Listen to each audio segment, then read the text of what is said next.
Aucun contenu répréhensible n'aurait été retrouvé lors de l'analyse des appareils numériques saisis chez Pierre Palmade, dans le cadre de l'enquête pour détention d'images à caractère pédopornographique visant l'humoriste. Aucun contenu à caractère pédopornographique retrouvé dans les appareils de Pierre Palmade.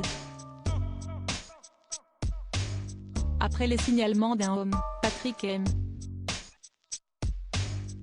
Le samedi 18 février dernier, une enquête pour détention d'images à caractère pédopornographique, visant l'humoriste, avait effectivement été ouverte.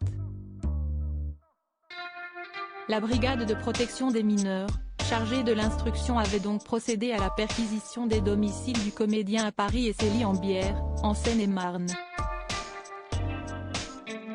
Ce vendredi 3 mars 2023, nos confrères de BFM Télévision révèlent qu'aucun fichier répréhensible de ce type n'aurait été retrouvé lors l'analyse des ordinateurs et autres tablettes numériques saisis à cette occasion.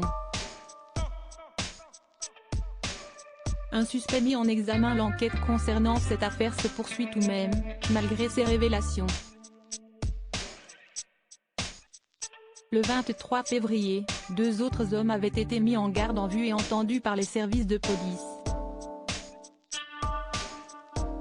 Si l'un d'entre eux avait été libéré, l'autre a été mis en examen pour diffusion et consultation habituelle de fichiers pédopornographiques, rapporte encore la chaîne d'information. L'individu serait en situation irrégulière sur le sol français et aurait donc été placé en centre de rétention administrative. Pierre Palmade devrait, quant à lui, être interrogé dans le cadre de cette affaire, dès que son état de santé le permettra. Pierre Palmade placé en détention provisoire, sous écrou à l'hôpital impliqué dans un accident de la circulation faisant plusieurs victimes graves, survenu le 10 février dernier. L'humoriste de 54 ans, qui conduisait sous l'emprise de la drogue, a été placé en détention provisoire, selon une décision de la Cour d'appel de Paris.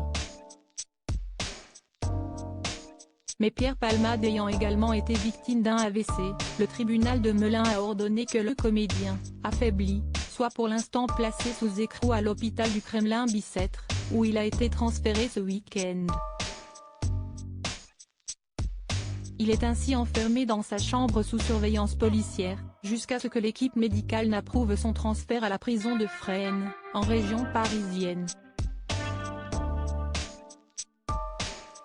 À lire aussi affaire Pierre Palmade, le bébé de la passagère enceinte serait né viable et vivant après l'accident.